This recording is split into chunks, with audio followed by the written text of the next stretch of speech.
صلوات صلوات صلوات صلوات.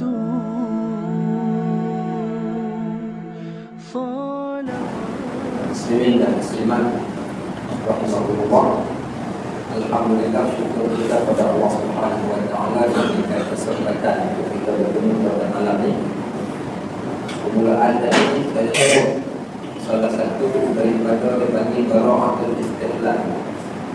Bara'atul istihlal ini kebiasaannya disebut oleh Nabi sallallahu alaihi wasallam ketika mana permulaan ucapan. Waktu mula-mula Nabi nak berucap, nak berceramah, berpidato, bagi tazkirah ataupun berkhutbah, Nabi akan mulakan dengan satu benda nama dia bara'atul istihlal. Bara'atul istihlal ini seakan-akan kita namakan sebagai pembuka kata, muqaddimah lain, pembuka kata lain. Kalau dalam bahasa Melayu kita kata pantun lah, bahasa mudah.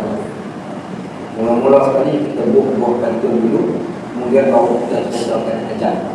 Ceritakan hajat itu kita panggil muqaddimah sebelum masuk kepada isi.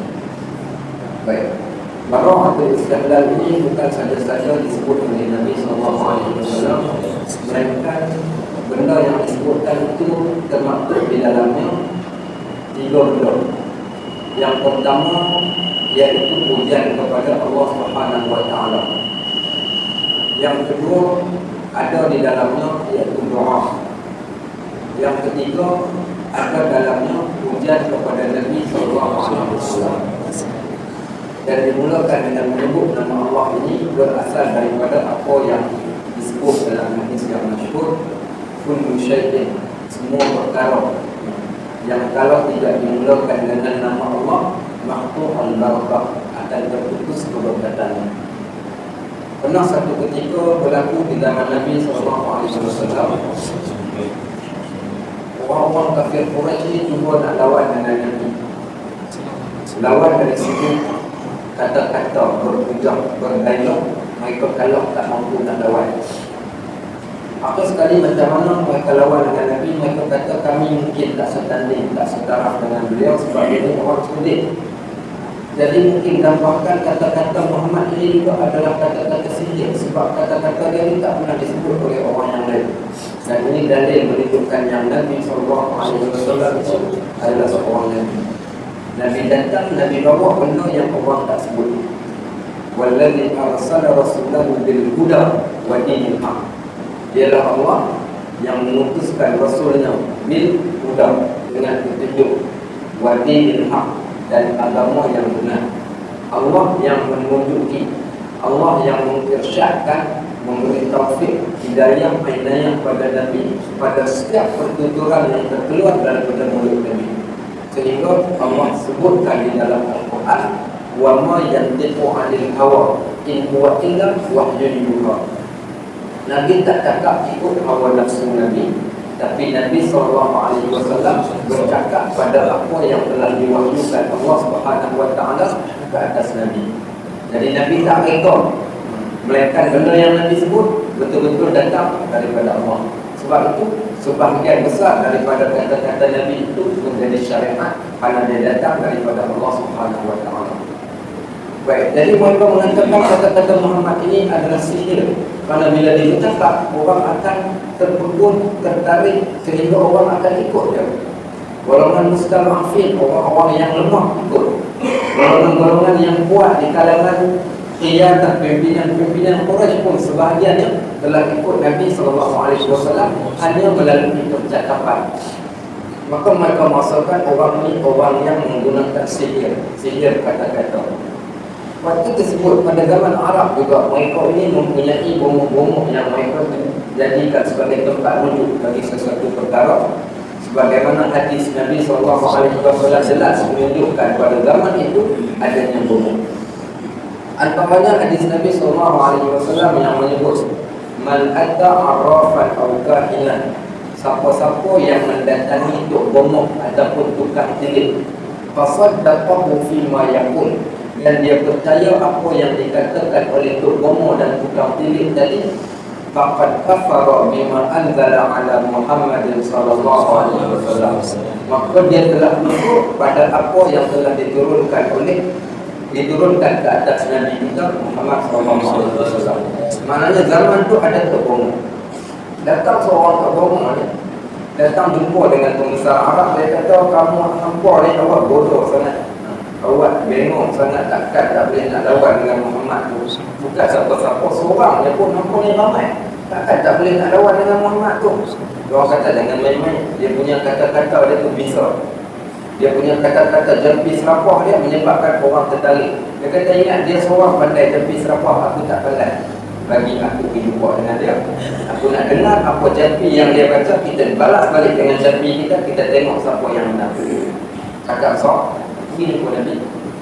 Bila bertemu dengan Nabi SAW, dia berkata, Muhammad, hang kata, hang kira, hang jampi tengok kat aku nak menang. Dia faham sebulan, itu baik. Tapi bukan itu. Maknanya, Qul uridu an asma', katakan padaku, aku nak dengar min kalamin, daripada kata-kata engkau. Hal hunaka ta'sirun amla, adakah di sana boleh memberi kesan ataupun tidak padaku? Kalau engkau memakai jampi serapah, ilmu aku dapat mengesanya dan dapat menghalang jampi serapah kau. Maka apa kata Nabi SAW?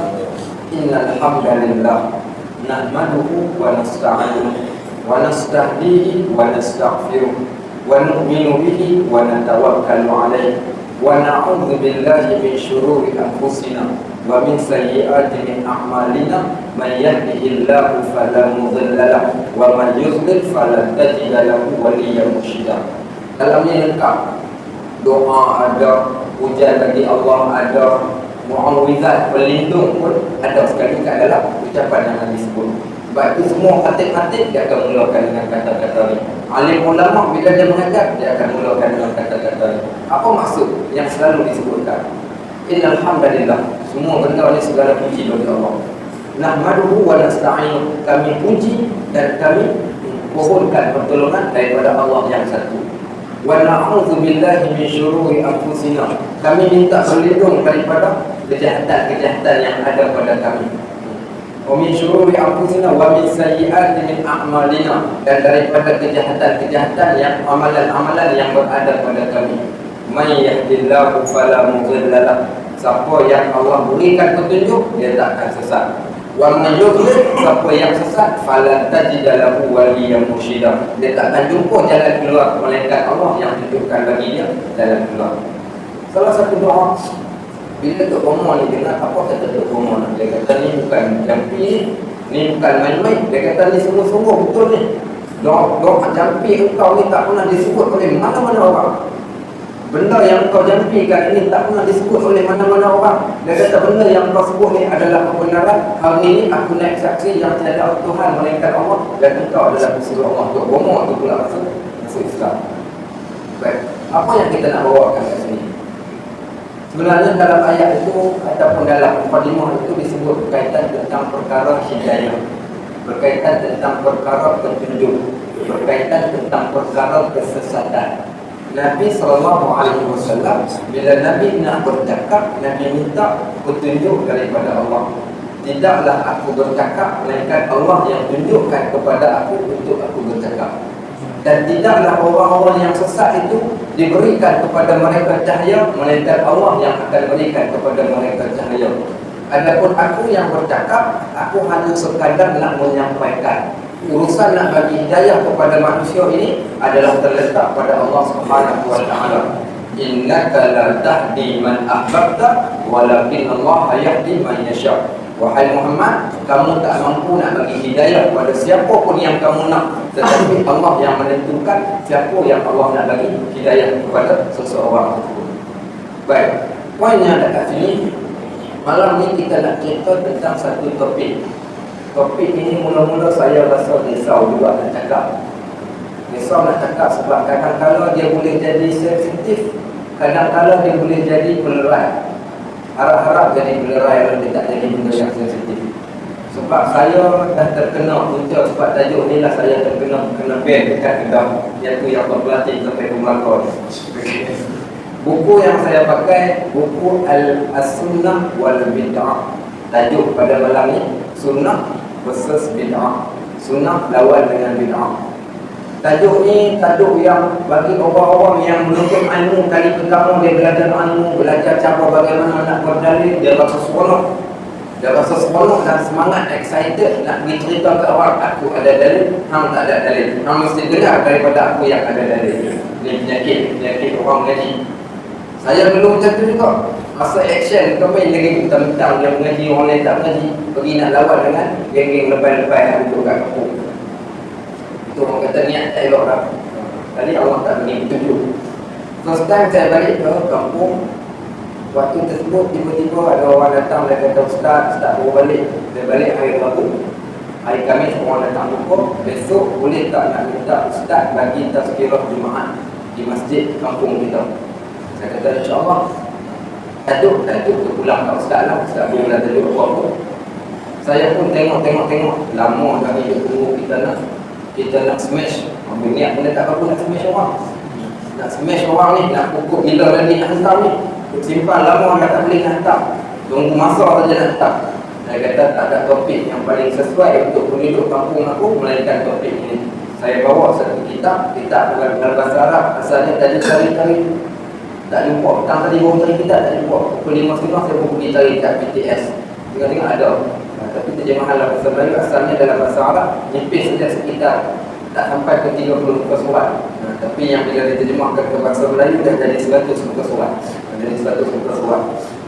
Baik, ini kitabnya yang kita akan jadikan sebagai diskusi kita pada malam ni. Kalau tak habis malam ni, kita buat version yang kedua, sesi kedua, sunnah lawan bid'ah, sesi kedua pada bulan yang akan datang insya-Allah. Sebab kita nak ambil manfaat. Kerana pengarang kitab ini adalah Al-Alim Al-Allamah Al-Imam, iaitu Yusuf Al-Qaradawi, yang hari ini telah ditahmah beliau ni di antara bapa irhab, bapa teroris, orang yang menjadikan dunia ni kacau bilau, orang yang menyesatkan orang Islam supaya bangun menentang kafir, orang yang digelar sebagai ekstremis, pelampau dan sebagainya. Dan inilah orangnya yang konon-kononnya sebegitu. Tetapi kalau dilihat hasil apa yang beliau telah sebarkan di dalam alam Islam itu tak terbilang banyaknya. Ini yang dikatakan karamah yang Allah berikan kepada ulama-ulama kita pada hari ini. Masa 24 jam. Kita masa 24 jam kita tak mampu pun, bukan sekadar nak karang sebuah buku, bahkan hanya sekadar yang kita duk update, sempat update dekat Facebook sahaja. Semalam saya duk pelik sebelum pergi kuliah subuh pagi Ahad, terbangun terawal sedikit. Kemudian saya pun saja buka handphone, tengok status kawan-kawan semua, status yang pelik. Jenis tak pemalu, boleh mampus, macam-macam betina sundal. Saya kata apa hal hari ni semua apa namanya status pelik-pelik ni. Saya pun tak faham. Pukul 12 tengah hari tiba-tiba tengok satu video. Tak faham juga, seorang perempuan dipeluk oleh seorang lelaki. Saya kata boleh kata tu teruknya.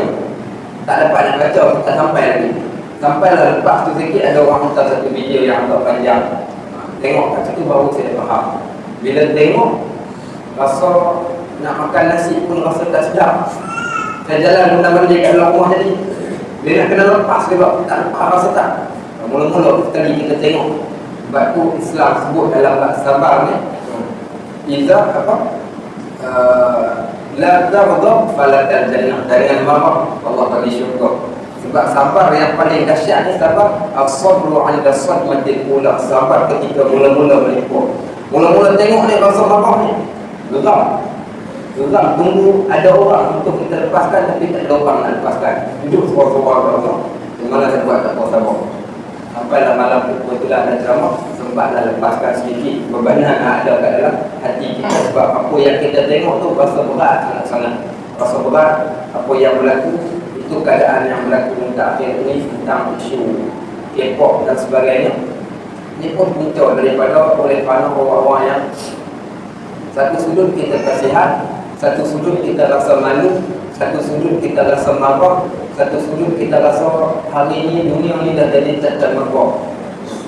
Kita tak sorry dengan malapetaka demi malapetaka yang Allah timpakan ke atas kita ni, sampai ke satu tahap seolah-olah tak ada apa-apa.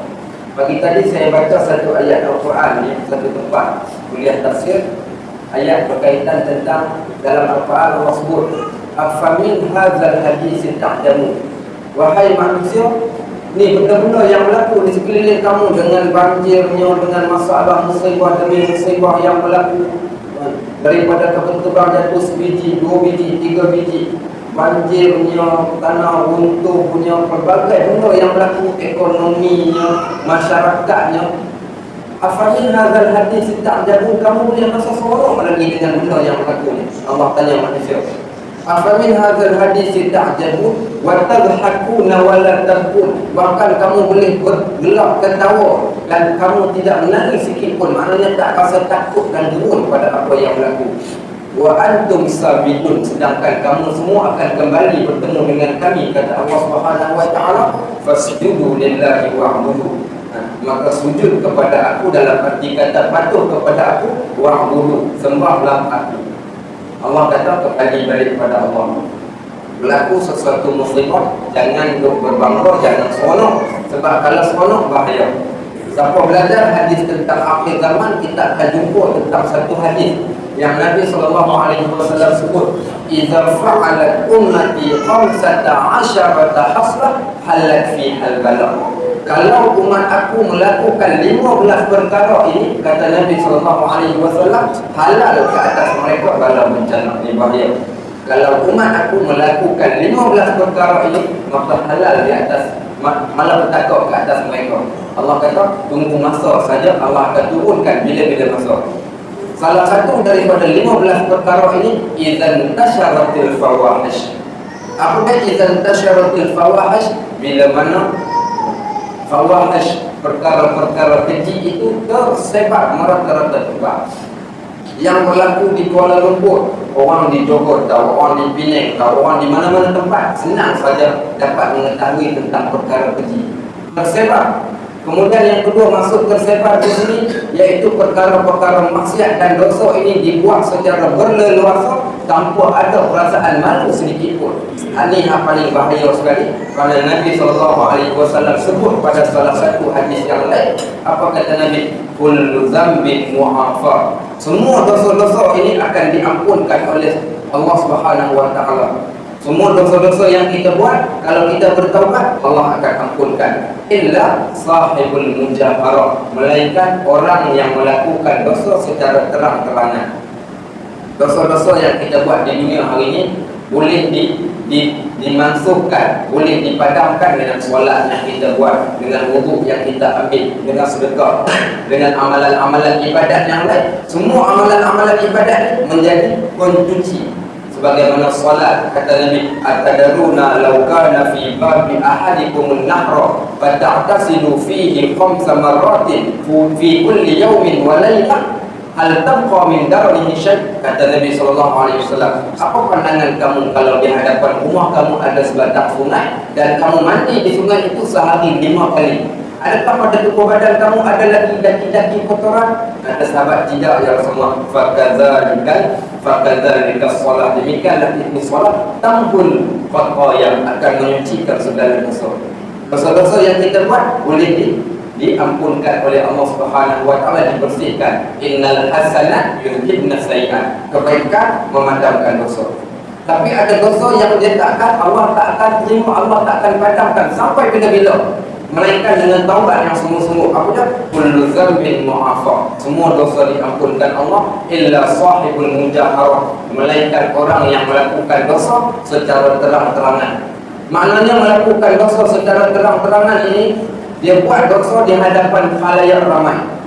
Dia buat dosa di hadapan orang secara publik dan berbangga dengan dosa yang dia buat tanpa ada perasaan malu, tanpa ada perasaan bersalah. Ini bahaya. Sebab itu kalau kita tengok salah satu hadis Nabi yang lain, Nabi mengatakan, idza la tasjadi fasna' ma syi'ta. Kalau kamu tak malu, kamu boleh buatlah apa yang kamu nak buat.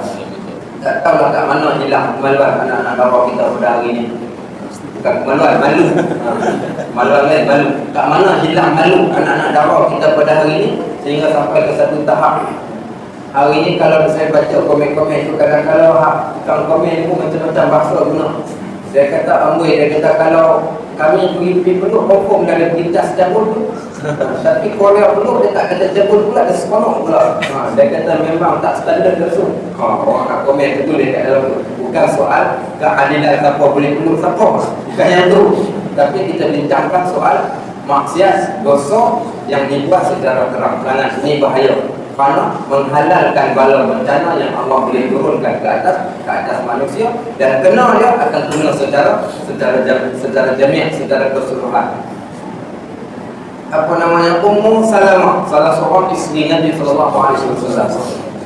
Satu hari ditanya Nabi, "Ya Rasulullah, anahliku ya Rasulullah wa fina sulaha." Wahai Rasulullah, adakah kami akan dibinasakan oleh Allah sedangkan bagi kami itu adanya orang-orang yang soleh? Anahliku ya Rasulullah wa fina al-atqiya, adakah kami akan dibinasakan oleh Allah Subhanahu wa taala sedangkan pada kami adanya orang-orang yang bertakwa? Anahliku ya Rasulullah wa fina al-ulama, adakah kami akan dibinasakan oleh Allah sedangkan pada kami adanya orang-orang yang alim? Kata Nabi SAW, ya, kamu semua akan dibinasakan bila mana maksiat dilakukan secara terang-terangan dan tidak ada orang yang menjalankan al-amru bil ma'ruf wa nahyu 'anil munkar. Ini apa yang bahaya sangat-sangat di dalam kecelaruan ummah, di dalam kebisuan ulama. Di tajuk baru ni boleh buat tajuk ceramah. Di dalam kecelaruan ummah, di dalam kebisuan ulama. Ulama bisu, ummah jadi lesu. Ulama bisu, ummah celaru. Contohnya boleh buat tajuk baru. Jemput Ustaz Ustaz Khairi kan, Abdullah apa? Tak boleh? Bukan Khairi Nurdin. Itu panggil rasmi bola boleh. Jemput apa lagi yang tu, kawas majal atau Ustaz pupu saya Ustaz Anwar, Wadi Anwar. Okey. Mungkin orang kata apa tajuk yang nak best lagi, jemput Ustaz Dusuki Makrangi kan, dia punya suara itu siapa pergi dengar suara yang besar, kita dengar pun dah takut dah. Buat 2-3 orang buat forum tajuk ni di dalam kelesuan ummah, di dalam kebisuan ulama, di dalam kecelaruan ummah. Maknanya kita nak tengok, maksudnya tugas tanggungjawab di antara rakyat, orang biasa dan juga para ulama dalam berhadapan dalam konteks maksiat, dosa, kemungkaran, masalah sosial yang berlaku dalam masyarakat kita. Sebab ini perlu kepada perasaan kita untuk mengambil sensitif, takna pada isu-isu yang berlaku dalam masyarakat. Siapa-siapa pun kita, baik kita sendiri. Saya selalu saya kata makcik-makcik kat kampung-kampung kita pergi ceramah. Saya kata dahulu-dahulu ni, kalau kami orang kampung ni, kalau tengok anak dara kita dibawa oleh mana-mana orang lelaki datang rumah, ambil anak dara kita ke atas batas, ke atas jalan sana rumah orang sawah tadi, dia kena bertumbuh ke atas jalan, dia tak boleh masuk ke rumah. Apa buat? Bapak hari ni pergi kerja dengan tu, dengan pelepah lapor tu. Kalau tengok anak dara dia ada orang bawa. Hari ni ada orang boleh datang ambil anak dara kita kat rumah tanpa kita peduli sedikit pun, tanpa rasa perasaan cemburu, tanpa rasa perasaan takut, bimbang dan sebagainya. Bahkan kita boleh lepaskan anak dara kita begitu saja. Sebab itu bahaya, kena jaga. Kerana kata Nabi, benda yang akhwafu ma akhafu alaikum, benda yang aku paling takut pada kamu, iaitu fitnatun nisa' ala rijal, fitnah perempuan ke atas lelaki. Perempuan dia istimewa, penjagaannya juga berbeza sebagaimana penjagaan lelaki. Orang lelaki kalau selak betis tunjuk, malam ni kat selak ramai-ramai ada siapa nyengit, orang menyempak tengok. Orang lelaki pakai mulut merah, orang kata bunuh tolek, yang teramat macam buruk mayat. Okey. Tapi kalau orang perempuan beza, tak payah tunjuk betis, tunjuk tumit kaki pun orang lelaki jadi geram. Orang perempuan tak pakai mulut merah pun orang lelaki geram. Berbeza dengan orang lelaki. Orang lelaki pakai seksi, orang tengok muntah. Orang perempuan pakai seksi, dia jadi lain. Itu Allah jadikan perbezaan ini supaya kita menjaga di antara satu sama lain. Di zaman Khalifah Al-Muqtasim billah, hebat pada waktu tersebut bagaimana mereka menjaga seorang perempuan. Seorang perempuan diganggu oleh seorang kafir. Orang kafir ganggu seorang perempuan, hanya sekadar baru sentuh. Perempuan itu menyebut satu perkataan saja, ya Muqtasimah, wahai Muqtasim, tolong aku. Turun ribuan tentera hanya nak membantu seorang perempuan yang diganggu oleh orang kafir. Hari ni apa yang kita buat? Bukan nak suruh kita bangun menentang, tidak. Tapi rasa sensitif, rasa cakna, rasa prihatin, concern pada benda yang berlaku. Ya, kerana menyambut apa yang Nabi sebut, man la yahtam fi umuril muslimin laisa minhum. Siapa yang tidak ada perasaan sensitif terhadap apa perkara yang berlaku tentang orang Islam, bukanlah mereka di kalangan orang Islam tersebut. Baik, dalam paragraf nanti nak paragraf je, tak masuk tajuk lagi ni, bukan masuk tajuk. Okey, baik. Kembali balik pada tajuk kita. Saya bersemangat konon-konon waktu tu kita belajar berdalil. Ini kadang-kadang saya sedih bahawa ni kita dah rasa, bagi saya umur saya ni 30 lebih, dah hampir ke 40. Kita rasa orang kata pun taklah rasa budak-budak sangat. Walaupun kadang-kadang orang nampak kat media, kat Tesco 2 kali orang akan tulis, kali pertama tulis, kali kedua tulis, Ustaz Najib tu Ustaz Najib pakai cap 2 kali orang tengok, datang masalah Ustaz Najib kali. Saya kata ya, dia kata tak, tengok Malay selalu nampak pakai jubah, tiba-tiba pakai topi. Okey, baik, bukan nak jadi muda saja, panas nak pakai topi. Okey, baik. Jadi kadang-kadang kita rasa bila mana hari ni apa yang berlaku, orang jadikan benda ni sebagai pertengkaran sampai ke tahap bergaduh yang dahsyat sangat. Maka dalam orang numpang dalam Facebook sampai hilang adab-adab Islam. Saya ingat berlaku ni kat Malaysia saja, bawa pergi sampai ke Jordan.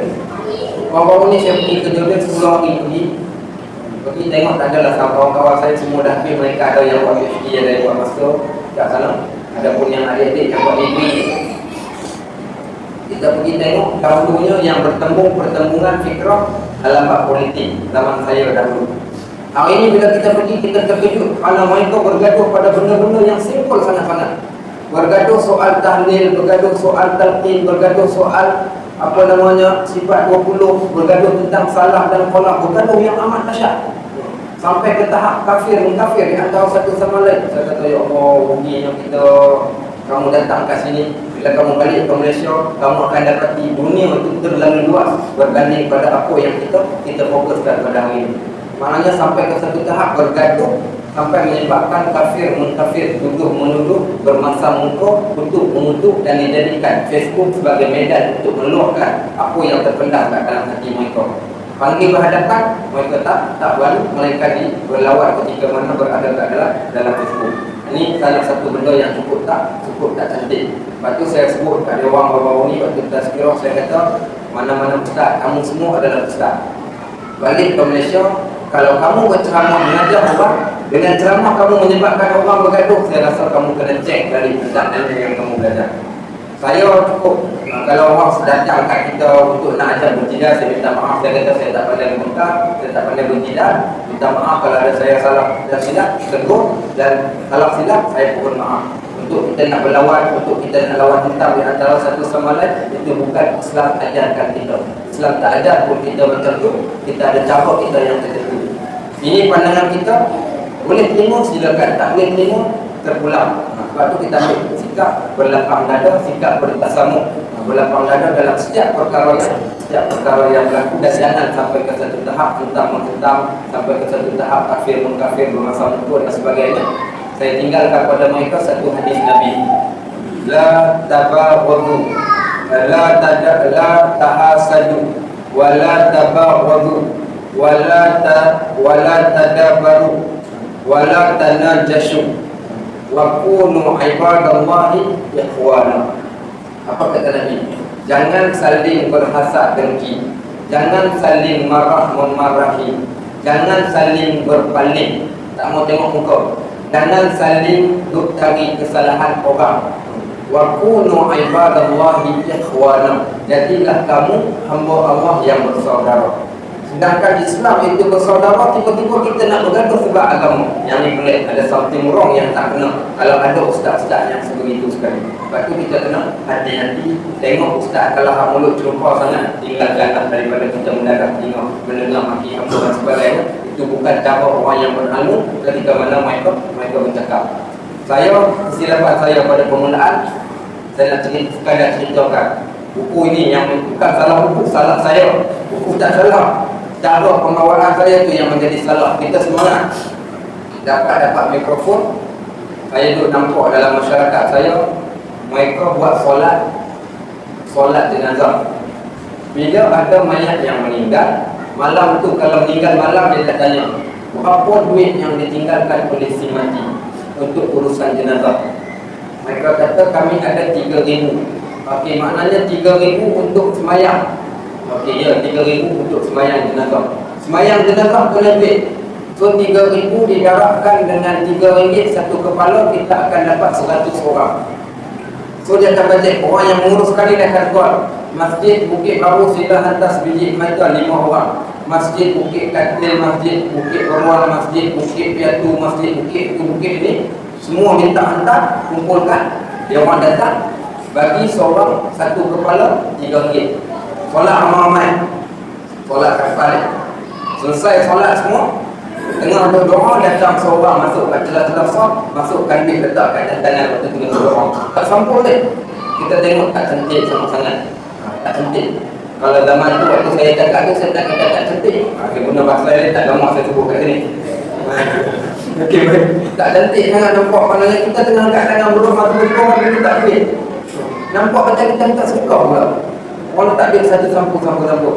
Ada hak okey sikit, dia masukkan dalam poket. Nak pergi solat jenazah, pastikan pakai baju Melayu poket 3. Kadang dia letak atas, dia letakkan kat bawah. Mudah nak letak. Kalau letak susah. Kemudian dia kalau sengaja dia tak bagi kat situ, dia akan tutup semua pintu-pintu masjid, dia buka satu pintu. Maka orang yang keluar, dia akan tunggu seorang kat situ, dia akan berikan satu sampul. Kenapa saya tak nak jumpa Allah Ta'ala ada? Dulu ada, sekarang tak ada dia. Diberikan sampul sebegitu rupa. Jadi kita pun tegur. Antara yang lain, isu kaitan tentang dalil kita sentuh, kaitan tentang tahlil kita sentuh. Waktu itu tengah semangat. Bagaimana siapa yang tengok cara berasli dan ambil waktu mula dia balik. Keras ya Allah. Keras dan teramat. Hari ini dia jadi penceramah melalui Rasul pula. Maknanya akhirnya terpaksa berlembut bila berhadapan. Kullu maqam maqal. Setiap tempat ada cara bercakap. Bukan soal pelisih, tapi soal kita nak supaya dakwah itu sampai kepada sasaran. Waktu yang sama kita tak menyebabkan benda yang kita sampaikan itu menyebabkan orang bergaduh, sedangkan kita bawa adalah perkataan Islam. Kita bawa perkataan Islam, sepatutnya orang makin datang, bukan makin lagi. Dan sepatutnya yassiru wala tu'assiru, rapatkan, mudahkan, janganlah kita susahkan Islam itu sehingga menyebabkan sukar orang untuk ikut kita. Apa sekali selepas bagi ceramah, semua balik dah semua. Orang pertama soal saya waktu kat rumah, bapak saya dia kata kau, dia kata kurang ajar betul lah.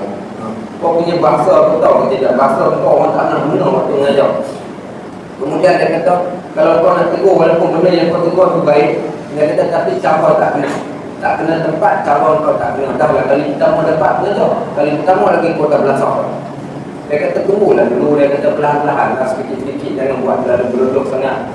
Saya pun terima waktu itu. Kemudian datang wali pula dan pengurusan masjid pun, dia kata minta maaf Ustaz, kami terpaksa tinggalkan kepada orang lain, kami tak boleh terima apa yang Ustaz sampaikan.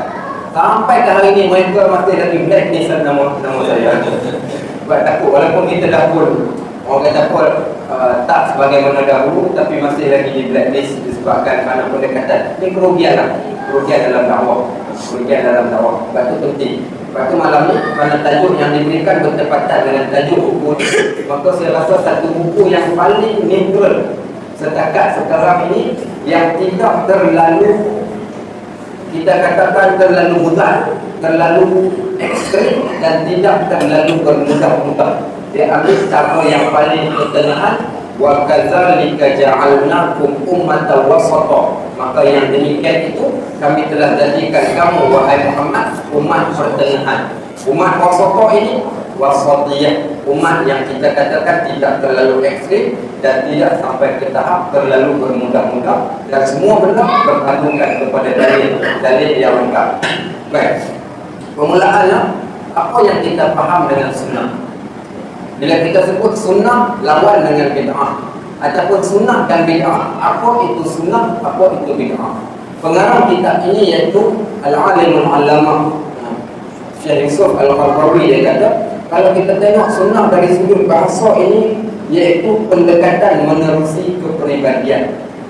orang yang menunjukkan jalan berdasarkan pendekatan yang ada pada dia. Dia bawa cara pembawaan seseorang. Contohnya seseorang yang buat sesuatu benda dengan cara dia, maka sunnah dia. Allah selalu kita sebut ini adalah sunnah Allah, ini adalah sunnah Nabi. Sunnah Allah, sunnah Nabi. Bila sebut sunnah Allah, cara Allah, apa yang Allah buat pada kita. Bila kita sebut sunnah secara umumnya dari sudut bahasanya, maka kita akan katakan jalan yang dibawa, cara yang dibawa ketika mana nak menyampaikan tentang sesuatu perkara. Adapun sunnah ini, ada juga sunnah yang diistilahkan sebagai sunnah yang baik, ada sunnah yang tak baik. Apa dia sunnah yang baik dan apa sunnah yang tak baik? Dia datang daripada salah satu hadis Nabi SAW, hadis yang sahih. Man sanna fil Islam sunnatan hasanatan. Siapa yang telah menunjukkan satu jalan ataupun sesiapa yang memulakan satu perbuatan baik di dalam Islam, maka falahu ajruha wa ajru man amala biha min ba'dihi min ghairi an yanqus min dzalika syai'un. Siapa-siapa yang buat tunjuk jalan, menunjukkan jalan, memulakan perbuatan baik yang ada di dalam Islam, maka Allah akan titipkan bagi dia pahala dan juga pahala orang-orang yang ikut bagi dia tanpa kurang sikit pun pahala orang yang buat. Katakan malam ni kita cerita tentang satu bab. Malam ni kita cerita dalam bab iaitu siapa-siapa yang solat tak boleh berkata-kata melainkan perkataan yang tertentu saja dalam solat. Semua orang beramal dengan hadis ni. Saya ceritakan, tuan-tuan ambil, tuan-tuan terima. Tuan-tuan amalkan setiap amalan yang tuan-tuan buat, hasil apa yang tuan-tuan faham datang daripada saya akan dapat pahala sama sebagaimana yang tuan-tuan buat. Ini kepentingan debat. Orang yang menyampaikan, orang yang menunjukkan jalan perkara-perkara yang baik. Baik, wa man amila wa man sanna fil Islam sunnatan sayyi'atan. Siapa yang menunjukkan jalan, memulakan perbuatan yang tidak baik, kemudian kana alaihi wizruha wa wizru man amila biha, maka dia telah dapat satu dosa dan dosa orang yang ikut dia. Contoh, kita katakan seorang lelaki ataupun seorang perempuan snap gambar dia kata lama tak cukup bulu ketiak, dia pergi ambil gambar, tangkap gambar bulu ketiak dia. Boleh tak boleh kalau orang lagi post dalam Facebook? Boleh. Aurat ke tidak ketiak? Tak aurat. Boleh. Masuk tak dalam perbuatan kecil masuk-masuk? Dia masuk dalam bab adab. Tapi kalau yang buat tu perempuan, contoh kita katakan perempuan tu tunjuk, apa dia buat? Dia tunjuk paha dia ataupun betis dia, dia tunjuk belahan dada dia, dia tunjuk punggung dia, ataupun dia tunjuk pergi beli bra ataupun seluar dalam G-string dekat kedai, balik ambil gambar hantar masuk ke dalam Facebook. Ada orang pergi like-nya 30 orang, dia tunjuk, dan orang yang like 30 orang dia dapat dosa, 30 orang tu pun dapat dosa 30 orang tu masuk juga dekat dia dan orang yang like dia. Ni muncul kerana tunjukkan satu benda yang tak baik. Ini yang kita katakan bahaya dalam bab suka post benda-benda yang tak elok, terutama kat dalam Facebook, kerana setiap dosa orang yang like, maka kita akan datang pergi balik juga, kita akan mula-mula memasukkan tadi. Sebab tu hati-hati pada benda-benda yang kita like kat dalam internet ataupun kat dalam Facebook. Lalu daripada sini menunjukkan yang sunnah itu ada dua. Satu sunnah yang baik, satu sunnah yang tidak baik. Itu dari satu sudut. Baik. Maka kemudiannya pula definisi sunnah dari sudut syarak, tadi dari sudut bahasanya. Dari sudut syarak, maka kita akan dapati sunnah ini membawa banyak maksud dan lafaz. Sebagaimana kalau kita katakan az-zakatul lughatan at-tadhiru wan nama wa syar'an tamliku malin li mustahiqah. Setiap perkataan dalam Islam ni semua dia ada maksud dari sudut bahasanya dan maksud dari sudut syaraknya. Contoh, bila kita sebut sunnah kat sini, kita terjemahkan pada mengikut cabang-cabang ilmu yang terdapat dalam Islam. Kalau kita tengok sunnah di dalam ilmu fiqh, Sunnah dalam ilmu fiqh mendatangkan maksud apa? Sunnah. Perkara-perkara yang buat dapat pahala, tak buat tak dapat apa-apa. Itu dari sebut ilmu fiqh. Pergi pula ke ilmu usul fiqh. Bila sebut ilmu usul fiqh pula, dia kata setiap yang dinamakan sunnah itu adalah ungkapan, perbuatan ataupun pengakuan Nabi SAW yang dijadikan sebagai sumber pensyariatan hukum. Semua benda yang Nabi sebut, Nabi iakan, yang Nabi buat, benda itu dinamakan sebagai sunnah yang datang daripada Nabi SAW. Pergi pula kepada ulama ilmu hadis, maka dia kata sama sebagaimana ulama ilmu usul tadi diterjemahkan sunnah dalam keadaannya yang begitu. Baik, maka lafaz secara umumnya, definisi yang lain yang menyebut berkaitan tentang sunnah ini iaitu apa-apa yang berlawanan dengan bid'ah. Yang ni yang kita nak bincangkan. Apa yang Nabi buat dan benda yang Nabi buat itu bertentangan dengan benda yang dinamakan sebagai bid'ah. Sebelum kita ceritakan berkaitan tentang topik bid'ah Nabi. Baik. Ini datang daripada satu hadis Nabi SAW. Punca timbul isu sunnah lawan bid'ah ini datang daripada salah satu hadis Nabi SAW, iaitu hadis yang telah diletakkan di dalam hadis Arba'in Nawawi, hadis yang disebut oleh Al-Albas bin Sariyah, yang diletakkan oleh Imam Nawawi dalam kitabnya. Hadis yang bermula dengan wa innahu man ya'ash minkum ba'di fasayara fihi ikhtilafan katsira. Kata Nabi SAW, sesungguhnya akan berlaku di zaman selepas daripada aku, siapa yang hidup pada waktu tersebut, maka mereka akan mendapati khilaf yang berlalu banyak. Zaman Nabi SAW tidak ada khilaf. Rasa-rasa kenapa zaman Nabi tak ada khilaf? Kenapa zaman Nabi tak ada khilaf? Sebab Nabi SAW masih wujud.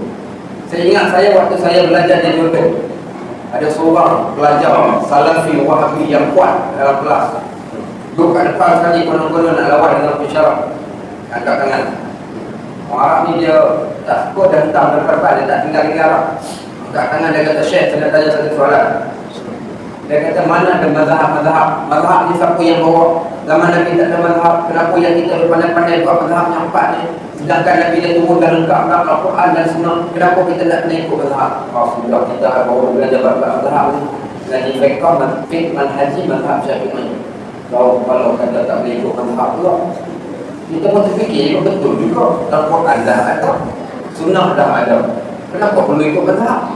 Siapa ulama mazhab ni nak bandingkan dengan Nabi? Dia buat ulama baru ke? Baik, apa jawapan Syekh? Ingat saya bekas mufti Iraq, Syekh Abdul Malik As-Sa'di. Jadi bekas mufti Iraq dalam Fadah terpaksa lari keluar daripada Iraq sebab geng Syiah akan bunuh dia kalau dia duduk dekat Iraq. Keluar dan jadi pensyarah di Jordan sampai ke hari ini. Seorang ulama yang hebat. Apa dia jawab? Dia kata, aku pun kalaulah Nabi masih ada lagi hari ini, aku tak mau nak ikut mazhab ni. Aku akan ikut Nabi. Masalah yang berlaku, terus aku akan menuju kepada Nabi SAW. Aku tak akan tanya pada orang yang lain. Sebagaimana kisah yang berlaku di antara Salman Al-Farisi dengan Abu Darda. Pernah dengar Salman Al-Farisi? Salman Al-Farisi, dia ni orang Farsi, datang masuk Islam, berlari daripada Parsi menuju ke Madinah semata-mata kerana nak bertemu dengan Nabi SAW, kerana dia telah mendengar Nabi akhir zaman dah pun datang nak tengok betul tak, kerana dia belajar dalam ilmu, dalam agama Nasrani. Tanda-tanda seorang itu Nabi ada tanda, di antaranya tanda dua khatam an-nubuwah di belakang tubuh badan Nabi SAW. Dalam perjalanan dia sampai dia ditawan oleh orang Yahudi. Orang Yahudi tawar dia. Tawar dia, Nabi SAW mengetahui kedatangan dia nak cari Nabi SAW. Nabi datang, Nabi tebus dia dengan dia. Tapi Nabi katakan, tebusan aku harus dibayar balik. Bayarannya, engkau kena bekerja dengan kami, kerja siram pokok dan tanam pokok kurma. Maka dia pun kerja dengan Nabi SAW. Belum lagi masuk Islam dan dia tak tahu pun yang ditebus dia itu adalah Nabi SAW. Agak-agak saja, tapi dia sedang memerhatikan nak cari tanda-tanda itu ada atau tidak ada pada Nabi SAW. Tak apalah kata dia, Nabi perintahkan untuk tanam pokok, tapi dia kata dia tak tanam satu pokok pun, melainkan Nabi yang tanam. Dia kata kerja aku siram pokok saja. Sehingga satu hari aku saja bawa hadiah nak bagi kat Nabi. Bawa satu pinggan kurma rempah. Pergi di hadapan Nabi SAW, dia kata, ya Rasulullah, ya Muhammad, aku sedekah pada engkau buah kurma ni. Nabi SAW tanya, ma hadza ya Salman? Apa benda ni? Hadhihi sadaqatun minni. Ini sedekah aku kepada engkau. Kata Nabi, "Irfa'ha, angkat balik, kami tak makan sedekah." Nabi kata, "Aku angkat balik, kami tak terima sedekah." Dia pun angkat balik. Keesokan hari dia bawa benda yang sama. Dia bawa benda yang sama, dia kata, dia pun letak kat depan Nabi. Dia tanya, "Ma hadza ya Salman? Apa dia benda ni?" Kata Salman, "Hadhihi hadiyatul laka wa li ashabik." Ini hadiah kepada aku, kepada kau dan juga kepada sahabat-sahabat kau. Maka kata Nabi, hidangkan kita makan ramai. Benda yang sama tapi lafaz berbeza. Tapi Nabi terima lafaz yang kedua, Nabi tak terima lafaz kedua, Nabi terima lafaz hadiah. Makan, waktu makan tu Nabi mengetahui yang Salman nak tengok tanda kenabian. Apa Nabi buat? Nabi selokkan kain yang ada kat belakang Nabi, tunjukkan belakang secara tak langsung. Dia pun sebab Nabi tengok dia duduk pusing ke kiri, ke kanan, ke kiri, ke kanan nak tengok, Nabi tunjukkan, maka dia pun terus mengucapkan 2 kalimah syahadat pada waktu itu juga, kerana dah pun jumpa bukti yang Nabi SAW adalah seorang Nabi. Bila dia dah berada jadi orang Islam, Nabi telah mempersaudarakan Salman Al-Farisi dengan Abu Darda. Mempersaudarakan, jadikan saudara. Satu hari, Salman pergi berjalan ke rumah Abu Darda. Tengok muka Ummu Darda, muka masam. Dia pun tanya, "Ya Ummu Darda, ma biki?" Wahai Ummu Darda, apa masalah kau? Kata Ummu Darda, isteri kepada Abu Darda ni, "Akhuka Abu Darda la yuridu dunya illa yuridul akhirah, la yuridu dunya illa akhirah." Ni abang kau, dia tak mau lagi dunia, nak cari akhirat saja. Dia kata, "Tak apa, biarkan aku selesaikan." Baik, bila dia buat, apa dia buat? Sampai waktu makan, Abu Darda, silakan Salman, kau makan. Kata Salman, tu makan sama-sama. Kata Abu Darda, aku puasa, kau makan. Dia kata, aku tak akan makan, mereka kau makan. Abu Darda, aku makan sekali sebab permintaan. Baik. Kemudian sampai waktu malam, kata Abu Darda, Salman, kau tidurlah. Kau apa nak buat? Aku nak qiyamul lail. Dia kata, kau jangan qiyamul lail, kau tidur. Kalau tak, aku tak akan tidur. Sehingga aku tidurkan kau. Tengah malam Abu Darda bangun. Salman kata, kau tidur, jangan bangun lagi. Sehingga aku tidurkan. Sampai di penghujung malam, Salman kejutkan Abu Darda, mereka solat. Selepas solat tengah malam, cepat-cepat Abu Darda berlari pergi bertemu dengan Nabi SAW. Tak puas hati. Kenapa? Kerana Salman telah mengganggu ibadahnya. Begitu cerita ya semua, Salman ganggu aku ibadat. Tak bagi aku berpuasa, tak bagi aku iaitu solat di tengah malam. Apa kata Nabi SAW? Ya, apa yang telah dilakukan oleh Salman tadi. Wali badani ka'alaika haqqan, badan kau ada hak. Wali zawjika 'alaika haqqan, isteri kau ada hak. Fa'ti kulli haqqin haqqahu, tunaikan pada setiap hak itu haknya. Maka kat situ berlaku masalah, ada tempat duduk. Walaupun begitu, ada sahabat mereka ada ilmu, tak perlu lagi dirujuk sebab mereka dah ada ilmu. Tapi orang yang tak puas hati, dia tak nak terima ilmu tadi, dia terpaksa cari orang yang dia boleh dengar. Siapa yang paling hebat? Nabi SAW. Ditanya pada Nabi, Nabi mengiyakan. Adapun pada hari ini, kita buka Quran pun sekali-sekala. Bila buka Quran malam Jumaat, bila buka Quran bulan puasa, tadarus 10 malam pertama, 20 malam terakhir tak buka lagi dah, sebab dah khatam. Bila buka Quran, bila ada orang mati. Tentu buka Quran masa bila kita nak mengaji, nak faham, tak ada masa. Nak cari hadis pula. Nak cari hadis pun kita tak tahu bahasa Arab pun kita tak faham. Nak pergi mengaji hadis, tak ramai orang mengaji hadis. Jadi macam mana kita nak ambil hukum daripada Al-Quran dan hadis, melainkan nak tak nak, kita terpaksa ambil datang daripada mazhab. Kalau Nabi ada, kita tak akan cari mazhab lagi, sudah pasti kita akan ambil daripada Nabi SAW. Walau bagaimanapun, apa yang dibawa oleh mazhab ini tidaklah bertentangan dengan agama, kerana mereka juga ambil daripada sumber yang sama. Mereka juga ambil daripada sumber yang sama, Al-Quran dan hadis. Tidak ada satu mazhab pun. Bahkan kalau kita tengok Imam Syafi'i dan Imam Malik punya hormat pada ilmu, Imam Syafi'i tak pernah sekali pun menunjukkan kakinya menghadap ke arah rumah Imam Malik, walaupun rumah mereka berjauhan. Apa kita? Menghormati guru dalam ilmu. Sampai begitu sekali. orang yang kecerdikannya luar biasa datang kelas Imam Malik, duduk belakang sekali. Imam Malik tengah duduk mengajar, dia ambil jari letak kat dalam bintang, dia tulis kat atas tapak tangan. Imam Malik tanya, apa kau buat? Dia kata, menulis apa? Apa benda yang kau ajar? Dibaca kat satu persatu, walaupun hanya ditulis dengan air beliau semata-mata. Jadi hebat dalam tersebut. Itu pun hari ini ada orang yang nak menolak. Sebab itu kita nak menolak dakwah-dakwah yang mengatakan bid'ah, mengikut mazhab dan sebagainya, supaya kita faham dan mengerti apa dia sebenar dan apakah yang kita sebagai bid'ah yang sebenar. Maka kata Nabi, siapa yang hidup zaman selepas aku, maka mereka akan mendapati khilaf yang terlalu banyak, khilaf yang melampau-lampau. Sikit-sikit, alah benda ni khilaf. Macam mana? Sikit-sikit poin kalau malah nak berlawan, khilaf. Malah nak berlawan, khilaf. Okay. Contoh, ada seorang hamba Allah mengajar kat satu tempat. Bila dia mengajar, dia kata kat ahli jemaah dalam masjid, dia kata, tuan-tuan, siapa yang tak belajar ini, dia boleh jadi sesat, boleh kafir, terkeluar daripada agama. Semua orang jadi risau. Siapa tak belajar sifat 20, boleh jadi kafir dan sesat. Jadi bapak haji ni, polis-polis pencen, tentera pencen, cikgu pencen, tak sempat nak mengaji sifat 20, dah mula risau. So, hantar mesej kat saya, Ustaz, dia orang kata kalau tak mengaji sifat 20, sesat. Ustaz, try lah Ustaz, pergi cakap dengan orang, Ustaz tu kasar sangat cara dia mengajar ni. Saya kata, insyaAllah lah, saya pun pergi cakap dengan cara yang turun. Saya kata, Ustaz, ada orang tanya kalau tak baca sifat 20 sesat ke? Dia balik, keluarkan kata-kata untuk segan. Saya kata, maknanya kita dalam Malaysia ni hampir sesat sebab kat sekolah-sekolah IPT dah tak belajar lagi sifat 20. Sesat habis bagi kita. Yang tu dia diam. Saya kata, saya tengok Ustaz ni peminat setia untuk Qurani Hadis ni. Untuk Qurani Hadis kata sifat 20 tak wajib. Ke mana pula Ustaz kata sifat 20 wajib? Dia kata untuk Qurani Hadis level dia lain, kita level dia lain. Dia dah jawab, itu saya pun tak apalah, kita tu malah nak panjang-panjangkan kita. Dia gunakan alasan itu khilaf. Jadi bila khilaf, saya kata bimbingan jangan sampai Facebook kafir tu memang bagus nasihat. Bahaya tak belajar akidah, bahaya. Itu okey. Tak belajar akidah boleh jadi kafir, boleh jadi sesat. Itu okey. Tapi kalau kata tak belajar sifat 20, itu kena hati-hati. Sebab benda ni tak boleh kita keluar ikut data daripada kita, melainkan mesti dipandukan kepada nas. Berlaku raya haji yang lalu, tiba-tiba ada satu tempat jemput saya untuk korban. Ada 10 ekor korban dia orang buat.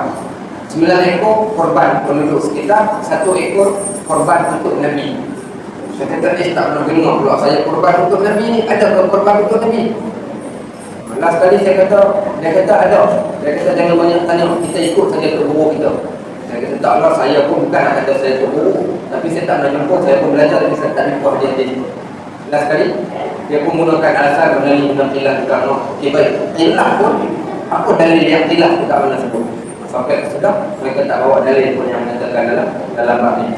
Maka khilafnya terlalu banyak hari ini, percanggahan demi percanggahan yang berlaku di antara kita. Yang paling kasihan orang-orang macam kita tak ada ilmu. Waktu isu wukuf di Arafah 9 Zulhijjah di Malaysia hari Sabtu, 9 Zulhijjah di Mekah jatuh pada hari Jumaat. Sepatutnya hari kita nak puasa hari Jumaat ke hari Sabtu. Seorang Ustaz keluarkan statement yang mengatakan siapa yang berpuasa pada hari Sabtu haram puasa dia kerana dia telah berpuasa pada hari raya. Sudah saya kata. Dalilnya tanpa diberikan dalil apa-apa dengan alasan bila dibantah dikatakan sebagai khilaf. Tapi masalah orang bawahannya akan pelik. Dia kata apa? Ustaz tu kata macam ni, Ustaz ni kata macam ni, Ustaz Najib. Ustaz Najib ni siapa dia nak bandingkan yang tu? Yang sebut tu adalah Pak Habib. Kita kena ambil pandangan Pak Habib daripada Ustaz Najib. Dia kata tak apalah. Tapi Alhamdulillah lah, akhir sekali bila saya sebut, tiba-tiba Jati pun keluarkan kenyataan bagaimana cara pengiraan yang boleh menyebabkan kita berpuasa pada hari Sabtu. Maka disebutkan itu. Ada pun yang disebut tu tertolak begitu saja. Banyak khilaf yang berlaku dan ini hakikatnya. Cuma cara kita, bagaimana cara kita nak mendepani khilaf yang berlaku supaya khilaf itu tidak menjadikan jurang di antara kita sehingga menyebabkan berlaku pertembungan, bergaduh di antara umat Islam. Baik. Fa'alaikum bisunnati. Nabi kata siapa-siapa yang hidup zaman selepas aku, berpeganglah dengan sunnah aku wa sunnatil khulafa'ir rasyidin al-mahdiyyin, dan peganglah dengan sunnah khalifah-khalifah aku yang mursyid, yang mahdi, yang diberikan petunjuk, yaitu Abu Bakar, Umar, Utsman, Ali. Addu 'alaiha bin nawajid, gigit dengan gigi geraham, pegang sungguh-sungguh. Wa iyyakum wa muhdatsatil umur, hati-hati dengan perkara-perkara yang diada-adakan. Fa inna kullu bid'atin dhalalah, karena benda yang diada-adakan itu adalah sesat. Start daripada hadis ini yang bermula datang keluarnya itu bid'ah. Dua tiga hari lepas apa tengok satu video. Ini salah satu cara yang tak kenal lah. Buat video hanya atas dasar nak lawan, nak lepaskan geram. Seorang Arab naik taksi. Tiba-tiba kawan driver taksi pasang aircon. Dia tanya, apa kawan? Pasang aircon. Aircon ada kat zaman Nabi? Tak ada zaman Nabi. Dia kata bid'ah aircon ni, dia kata tutup aircon. Okeylah, aku tutup aircon sebab bid'ah. Dalam berasal tiba-tiba ada orang call. Apa kau buat tu? Jawab telefon. Zaman Nabi ada telefon ke tidak? Zaman Nabi tak ada telefon. Dia kata telefon dulu bid'ah, tutup telefon. Kau tutup telefon. Driver taksi tu tukar nama orang. Driver taksi tanya dia, zaman Nabi dulu ada taksi tak? Dia kata mana ada taksi? Dia kata taksi pun bid'ah juga. Dia berhenti, kau turun. Dia kata kau begini yang betul. Baik, ini bukan sesuatu. Benda asalnya benda yang ilmiah tapi dijadikan lawak jenaka. Ini tak baik. Yang ni yang kita tak nak ni. Bila dijadikan bahan jenaka, bila dijadikan, asalnya benda itu tidak dinamakan bid'ah. Dia ada kategori yang tertentu dalam menunjukkan perkara bid'ah. Yang ni lah yang kita nak faham apakah yang diartikan sebagai bid'ah itu. Antaranya kerana banyak berlaku perkara-perkara di antaranya sunnah. Dalam bab sunnah sendiri pun ramai orang yang tak faham. Dalam bab sunnah pun ramai orang yang tak faham. Dalam bab bid'ah pun ramai orang yang tak faham juga. So, kita masuk sedikit dalam bab bid'ah sebelum kita stop pukul 9 jam ni. Lepas tu kita masuk pula usia yang kedua nanti bulan akan datang. Boleh? Okey, pengurusi kita boleh. Baik. Kita ambilkan sedikit berkaitan tentang sunnah. Contoh sunnah. Antara sunnah Nabi SAW yang menjadi kadang-kadang ada orang yang tak faham tentang definisi sunnah. Dia rasa sunnah itu adalah sunnah. Contoh dalam bab sunnah Nabi akan tidur. Selepas Nabi, sebelum masuk waktu subuh, apa Nabi buat? Apa tahu? Nabi buat apa? Tidur. Tempoh tidur Nabi di antara 50 ayat. Di antara Nabi akan stop qiyamul lail sekitar 50 ayat Al-Quran, sekitar setengah jam.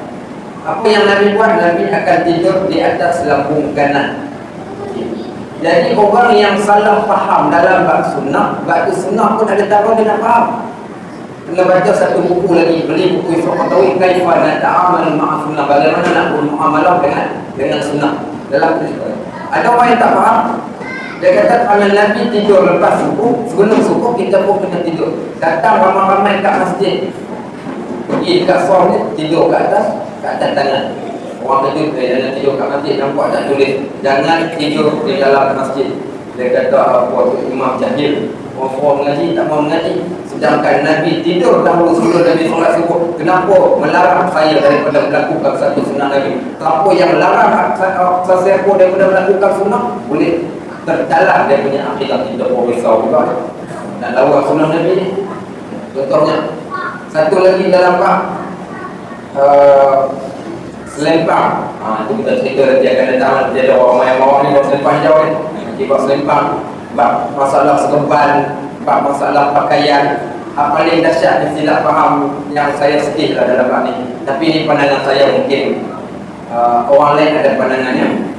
Dalam bab tahu tak capal Rasul, capal Nabi. Bentuk capal Nabi kan ada tajam kat bawah tu, depannya untuk kesan kubah. Saya pergi ke Madinah berkali-kali cari buku ada jual capal Nabi, tak jumpa. Yang jumpa kurma Nabi. Capal Nabi tak ada orang jual. Nak dengar juga, capal Nabi tak ada. Yang jual kurma Nabi. Itu pun saya balas, dia kata itu bukan kurma Nabi, itu Bangla punya kurma. Kurma Nabi sudah lama sudah habis. Okey, baik. Pergi kat Mekah cari capal Nabi SAW, tak jumpa capal Nabi. Akhir sekali jumpa kat mana? Jumpa kat JB. Kat Malaysia jumpa depan Nabi ni, lagi kat Mekah tak jumpa, kat Madinah tak jumpa, datang jumpa depan Nabi kat Malaysia. Tak apalah nak pakai kapal Nabi silakan. Tapi yang malangnya, kapal Nabi SAW dijadikan sebagai logo. Dijadikan sebagai logo gambar. Ditulis kat dalam tu We Love Rasul. Diletakkan kat mana? Diletakkan di kopiah. Saya ingatkan satu Malaysia saja ada kopiah. Kopiah We Love Rasul pun ada. Kapal Nabi dalamnya ditulis We Love Rasul. Agak-agak lah. Kasut Nabi dia kalau nak ikut sunnah Nabi memakai kasut macam tu pun, kasut dipakai di kaki, bukan dia letak kat kopiah. Ada yang letakkan di selendang, ada yang letakkan sebagai lambang grup NGO dan sebagainya. Maka ni saya rasa tak berapa kena lah. Saya rasa tak berapa kena. Ini mesti dapat dalam nak memahami sunnah. Dan tidak dinamakan sunnah pun. Benda tu tak dinamakan sunnah. Itu bukan sunnah. Sebab sebagaimana tidur Nabi tadi, ya, siapa yang boleh ikut okey. Tapi sunnah itu kalau sekiranya kita solat di tengah malam macam Nabi buat solat qiyamul lail, nak merehatkan diri. Bukan bermaksud kita tak buat qiyamul lail tiba-tiba datang tidur kat masjid. Ini boleh. Sebab itu kena faham dalam konteks melakukan amalan tadi, dia mesti kena faham. Sama sebagaimana menyambut Maulid Rasul. Kan kau sunnah menyambut Maulid Rasul? Oh, sudah perlu kau kata sunnah. Apa yang tak hukum menyambut Maulid Rasul? Bid'ah. Yang sunnahnya apa? Konten dia. Konten dia tentang tazkirahnya, selawatnya, baca Al-Qurannya. Yang itu dipanggil sunnah. Sunnah pada konten, tetapi pada sambutan dinamakan sebagai bid'ah. Kesat ke? Tidaklah sampai ke tahap kesat yang nanti kita akan bincangkan dalam perkara-perkara yang berkaitan tentang bid'ah. Itu yang kita patut faham. Baik. Nabi makan dengan tangan kanan. Makan dengan tangan kanan. Ya gulam, samillah wa kul biyaminik. Nabi SAW sebut dalam hadis yang sahih. Wahai anakku, makanlah dengan tangan kanan. Wahai anakku, bacalah bismillah, makanlah dengan tangan kanan kamu. Maka kita tengok orang makan dengan garpu. Malas nak pergi lah, dia kata orang tu buat menunggu dekat hotel, kat hotel confirm dah makan pakai garpu dengan sudu. Dia kata ni semua bid'ah, kata apa ni sesat, ni tak ikut Rasul ni. Orang makan dengan sudu dan dia cakap bid'ah dah pula. Adakah makan dengan sudu tak makan dengan tangan dikira sebagai bid'ah? Dan menyalahi daripada sunnah? Tidak. Selagi mana makan pakai chopstick sekalipun, kalau menggunakan tangan-tangan tetap dikira sebagai sunnah. Kadang-kadang ada sunnah yang berhubungkan dengan kehidupan Nabi. Benda itu tak dinamakan sunnah. Kita panggil sebagai adat. Tapi kalau dibuat dengan perasaan untuk ikut jejak langkah Nabi, kita akan dapat keberkatan. Bukan nak kata tak boleh buat. Dapat keberkatannya, dapat kelebihan kalau kita boleh ikut. Contohnya cara capal Nabi dan sebagainya itu. Tapi cara hidup tak mengikut, dah ikut capal juga. Baik. Contoh macam Abdullah ibn Umar. Abdullah ibn Umar, dia pernah pergi haji. Sampai kat satu tempat, tiba-tiba dia berhenti. Semua orang berhenti. Orang tanya dia, kenapa kita berhenti kat sini? Dia kata, waktu aku datang haji dengan Nabi SAW, mengerjakan haji, Nabi berhenti kat sini dan Nabi buang air kat sini. Maka kita buang air kat sini. Adakah perbuatan itu sunnah? Tidak. Itu bukan sunnah namanya. Walaupun Nabi buat, tidak dinamakan sunnah. Tapi siapa yang ikut, amalan ikut Nabi, dia dapat keberkatannya. Dia akan dapat keberkatannya. Contoh yang lain, Abdullah ibn Umar, dia antara orang yang paling suka ikut Nabi SAW. Berjalan sampai kat satu tempat, dia lempong ke kanan, patah balik ke kiri. Orang pun tanya pelik, tak ada apa menggangguan. Kenapa kau macam tu? Pada Nabi buat macam tu, aku pun berada dalam keadaan yang macam tu juga. Sebab itu kita katakan, kena faham dalam konteks bagaimana cara nak bermuamalah dengan sunnah. Maka ibadat kita lebih yakin dan lebih berkesan lagi berbanding dengan cara kita ikut-ikutan saja. Pokok pangkalnya mesti belajar. Ini penting untuk kita memahami dalam bab ni. So malam ni kita tak sempat sampai ke bab bid'ah, kita sempat sampai bab sunnah saja. Separuh bab sunnah yang insya-Allah kita akan masuk lagi. Kita tak sempat buku ni, saya dah membaca dah separuh dah. Kita ada separuh bahagian yang seterusnya. Insya-Allah kita habiskan pada sunnah versus bid'ah pada bulan yang akan datang. Wallahu ta'ala alam. Kalau sekiranya ada persoalan untuk dikongsi. Siapa yang menghina sallallahu alaihi wasallam wajib dibunuh. Saya terbaca juga hadis itu, hadis yang datang daripada seorang lelaki, kisah seorang lelaki menghina Nabi dan Nabi perintahkan untuk dibunuh lelaki tadi itu kerana dia menghina Islam dan membunuh Nabi. Dia ambil hadis ni di atas isu yang berlaku, itulah isu tu boleh tak boleh kita. Cumanya konteksnya berbeza. Konteks keadaan orang yang menghina pada zaman Nabi SAW dengan apa yang berlaku bahawa itu konteks yang berbeza dan perlu dipahami secara lunak isu yang berlaku tadi dan dipahami juga dalam konteks dakwah. Tak boleh sembrono. Contohnya macam isu Nabi SAW Islam supaya dibunuh anjing. Anjing kena bunuh. Hadis yang sahih minta dibunuh anjing.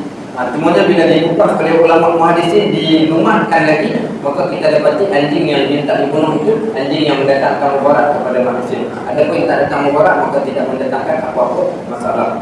Kalaulah dibolehkan bunuh, contohnya puak munafik, lebih awal lagi dibunuh oleh Nabi SAW. Tapi kenapa Nabi tak bunuh? Nabi tak bunuh kerana dalam konteks dakwah supaya tidak datang umat akhir zaman membolehkan, mengharuskan bunuh sahabat-sahabat kerana dicop mereka sebagai munafik. Sebab tu yang Nabi tak bunuh kumpulan-kumpulan munafik yang wujud pada zaman Nabi SAW. Pada lafaznya ya, tapi pada dakwahnya, pada fiqh dakwah tak bertepatan dengan dakwah lah, cara yang sebegitu rupa. Lebih-lebih lagi cara pertemuan yang berlaku pada hari ini. Contohnya dalam dunia Islam kita dituahkan sebagai irhab, teroris dan sebagainya. Terutama isu yang berlaku pembunuhan di Perancis dan sebagainya. Isu Salman Al-Farisi contohnya dahulu, cara pendekatan yang berbeza, pendekatan yang berbeza. Dan dalilnya banyak sebenarnya. Faman yaqtada 'alaikum fa'tadu 'alaihi bimithli ma qada 'alaikum. Siapa yang musuhi kamu, musuhi mereka sebagaimana mereka musuhi kamu. Uzina lil ladzina yuqataluna bi annahum zulimu, diizinkan kamu berperang sekiranya kamu diperangi. Siapa yang memulakan, boleh dimulakan kepada dia. Maknanya lihat pada konteks. Tetapi pada konteks dakwah dinilai pada keseluruhan, tidak dinilai pada satu-satu isu. Baik. Contoh satu hadis, datang hadis riwayat Anas bin Malik radhiyallahu anhu. Anas ini adalah khadam Nabi, menjadi khadam kepada Nabi selama 10 tahun sampailah umurnya 20 tahun waktu Nabi wafat. Beliau berumur 20 tahun. Di antara orang yang Nabi SAW doakan, Nabi letakkan tangan di atas kepalanya dan Nabi doakan, Allahumma aksir maluhu wa aksir waladuhu wa qawil umrahu. Ya Allah, banyakkanlah harta budak ini, panjangkanlah umurnya, banyakkanlah anaknya. Anak dia 100 orang, umurnya 100 tahun dan rezekinya banyak, jadi antara orang yang kaya. Baik, Anas bin Malik. Anas bin Malik di antara orang yang tak pernah berulang dengan Nabi walaupun tengah malam. Satu hadis ceritakan satu malam Nabi masuk ke dalam masjid nak berqiyamul lail. Tiba-tiba Nabi terlanggar satu tali yang digantung di tiang. Nabi langgar tali itu. Nabi tanya, apa yang ada? Anas ada. Ya Anas, liman hadzal hamdi? Wahai Anas, siapa punya tali ini? Kata Anas bin Malik, hadzal hamdi, hadzal hamdu li Zainab. Tali ini kepunyaan Zainab. Apa yang Zainab buat? Kata Anas bin Malik, Zainab dia buat qiyamul lail, solat. Kalau dia tak larat, dia akan gantungkan tangan dia pada tali itu untuk dia berdiri lama. Sebab terlalu lama nak berdiri ni, tak mau nak duduk, dia nak berdiri juga, nak susahkan diri supaya berdiri. Gantung tangan dekat tali supaya dia berdiri lama dalam keadaan badan dia dah letih. Kata Nabi, Subhanallah. Maksud Subhanallah tu keluhan. Dia kata, Ya Allah, wala sana walibadalika alaika haqqan walidawika alaika haqqan walifa'ti kulli haqqin haqqahu. Semua benda ada hak, tunaikan hak. Badan kau ada hak, maka jangan berlebihan. Faman raghiba an sunnati, kata Nabi, siapa yang melampau-lampau dalam melakukan sunnah aku, falaysa minni, di kalangan aku. Ini bahaya, jangan melampau-lampau. Orang kata sih, tak, bila tak disebut lambung, jangan letakkan lambung. Kan dah jadi menyusahkan. Katakan disebut, kata baca Yasin. Baca Yasin 40 kali. Oh sudah, 40 kali baca Yasin. Nabi suruh baca Yasin, kita pergi 40 kali buat tak lambung. Ini maknanya menambah-nambah lah. Kita katakan. Tapi nak buat, adakah kesalahan ataupun tidak? Iaitu Allah Ta'ala alam. Cumanya kita tengok Islam itu ad-dinu yusrun. Ad-dinu yusrun. Inna ad-dina yusrun. Agama satu benda yang mudah. Fala yushaddad dina ahadun illa ghalabah. Jangan kita menyusahkan agama, jangan kita memberatkan diri dalam bab beragama, melainkan kita akan galau, agama akan menang. Tak mampu kita. Kalau ada orang telefon, Ustaz Najib nak minta jadi imam untuk qiyamul lail dekat satu masjid, saya kata insya-Allah malam tu saya free. Pukul berapa kita nak buat qiyamul lail? Kita start pukul 2 Ustaz. Dia kata, biar betul. Saya kata, buat mulai start dulu. Siapa ni jemaah haji seluruh Melaka ni kita akan berkumpul kat satu masjid, start bawa qiyamul lail jemaah haji. Yang akan haji nak tunjukkan cara bagaimana qiyamul lail. Saya kata macam ni lah. Saya yang pertama sekali pandangan saya lebih suka qiyamul lail seorang diri. Tapi untuk tunjukkan cara dia boleh. Tapi jangan terlalu kita tak pernah buat tiba-tiba kita memberatkan buat sampai pukul 2 start sampai pukul 5.30 pagi. Ya Allah, solat tasbih pula dan tak ketahuan berapa kali sebut tasbih pun tak tahu sampai yang tersenggup waktu sujud sudah tak bangun, imam tak bangun, makmum bangun, imam pula tak bangun, tertidur. Ya Allah, sudah itu yang kita jangan berlebih, jangan menampak kamu.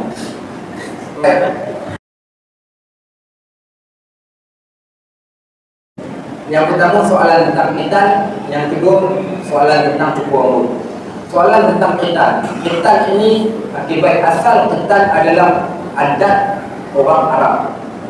Siapa yang baca kitab sirah, kita akan bertemu dalam bab qital kisah di antara khurafat yang dibuat oleh orang Arab sebelum dibangkitkan Nabi. Mereka buat majlis qital beramai-ramai macam kita juga, cuma tak ada rekam-rekam saja. Zaman sebelum Nabi SAW dah pengujuk qital beramai-ramai, tak ada pilih kelompok, tak ada rekam-rekam. Tapi buat ramai-ramai. Apa dia orang buat? Dia orang tak bawa mulut kuning, tapi dia sembelih unta, dia sembelih kambing untuk dikorbankan kepada patung berhala. Kemudian disunatkan di hadapan patung berhala. Waktu tersebut dah pengujuk qital ini. Datang Islam menerima qital ini atas konteks kebersihan, sebab itu dijadikan sebagai sunnah. So siapa yang nak buat, tak kira lah umur berapa, dipersilakan, dibolehkan buat. Harus buat. Daripada kanak-kanak lagi pun dah boleh buat. Sebagaimana orang Arab dia akan buat pada hari yang ke-7. Harus buat ketika mana kanak-kanak. Tapi bagi orang Melayu tak boleh, sebab macam kuis-kuis sangat kesian kita tengok. Tunggu besar sikit lah kalau nak buat. Sikit sangat kesian. Boleh kalau buat. Sebab banyak kes dah berlaku kat Malaysia, takut dia terpotong ke Allah buat kesian. Hanya gelap serban. Baik. So dalam isu cukup umur, ada tak cukur? Yang pertama, cukur rambut disunatkan pada hari yang ke-7. Belah mulut disunatkan pada waktu kelahiran. Cukur rambut pada hari yang ke-7. Namakan pada hari yang ke-7. Akikah pada hari yang ke-7. Sunat pada hari yang ke-7. Nak buat pada hari yang lain, dia dapat sunat perbuatan, tidak sunat pada hari. Baik, walau bagaimanapun ada soalan yang sama ditanya. Ada orang jasi, dia beritahu kat adik-beradik dia yang baru melahirkan anaknya, dia kata, engkau pernah buat 40 kali cukur. Lepas cukur, lepas cukur selama 40 kali nak ambil sunnah. Dia kata tu pembohong, namanya tu bukan sunnah. Tak ada sunnah lepas 40 kali. Yang pertama itu saja. Baik, adakah dalam Islam tu dibolehkan rambut botak? Boleh tak? Apa hukum rambut botak dalam Islam? Tak boleh jawab. Haruskah? Sunatkah? Wajibkah? Harus. Kita ada seorang yang botak, yang cukup kepala. Harus. Baik, di sana ada beberapa pandangan ulama. Siapa yang baca kitab Syama'il, kita akan jumpa dalam bab ini. Pandangan yang pertama, pandangan Imam Malik mengatakan haram hukum bercukur kepala tanpa sebab. Okey. Pada Nabi SAW, hadis riwayat Anas bin Malik juga mengatakan Nabi tidak pernah mencukurkan rambut Nabi SAW melainkan ketika haji dan umrah. Lain waktu Nabi tak pernah botakkan kepala Nabi. Okay, baik. Begitu juga pandangan daripada Imam Asy-Syafi'i dan pandangan Imam Ahmad Ibn Hanbal. Pandangan Imam Abu Hanifah juga haram. Pandangan Imam Imam Ahmad bin Hanbal dan juga pada Imam Syafi'i mengatakan sunnah bersyarat. Sunnah bersyarat. Sunnahnya untuk mudah menguruskan diri, menjaga kebersihan diri, dia jatuh dalam bab sunnah. Kalau ikut mazhab Syafi'i, ikut mazhab Imam Malik, tak ada sunnah-sunnah lagi, melainkan beberapa keadaan sahaja yang diharuskan. Bila keadaan yang diharuskan berdalilkan dengan kisah Ja'far bin Abi Thalib. Ja'far bin Abi Thalib ketika mana dia jatuh gugur syahid, kedua belah tangan dia terputus waktu tersebut. Kemudian Nabi ceritakan Allah telah gantikan kedua belah tangan dia dengan sayap, sekarang dia berterbangan di dalam syurga. Nabi perintahkan pada sahabat, siapkan makanan kepada Ali Ja'far, keluarga Ali Ja'far, kerana bapak mereka dah meninggal. Panggil anak-anaknya datang. Bila anak-anak dia datang, waktu 3 hari, hari yang ketiga kewafatan Ja'far bin Abi Thalib, anak-anaknya rambut kusut asal, penuh dengan pasir-pasir. Kata Nabi SAW, cukurkan kepala anak-anak dia, cukurkan botak.